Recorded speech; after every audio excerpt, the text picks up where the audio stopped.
ചൈനയിൽ നിന്ന് നമ്മൾ ഫർണിച്ചറും കാര്യങ്ങളും പർച്ചേസ് ചെയ്യാൻ വേണ്ടിയിട്ട് വരും.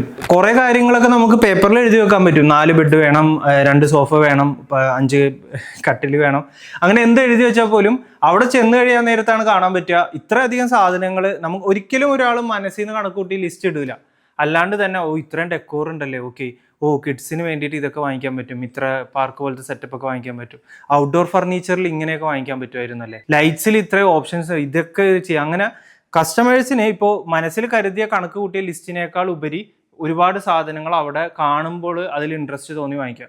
എക്സാമ്പിളിൽ ഒരു ഇതാണ് ഈ മസാജ് ചെയർസ്. ഇപ്പോൾ ഇവിടെ ഒരു മസാജ് ചെയർ വാങ്ങിക്കുന്നതിന് അറൗണ്ട് 1.3 ലാക്ക് കോസ്റ്റ് വരുന്നത്, നമുക്ക് അവിടെ ഒരു മസാജ് ചെയർ 30,000 ഇന്ത്യൻ റുപ്പീസ് തൊട്ട് സ്റ്റാർട്ടിങ് പ്രൈസ് കിട്ടുകയാണ്. ഇവിടെ എത്തിക്കുന്ന റേറ്റ് ഉൾപ്പെടെ മാക്സിമം ഒരു 50,000. ഇതിൽ ഹൈ ക്വാളിറ്റിയിലുള്ള മസാജ് ചെയറുകൾ കിട്ടും.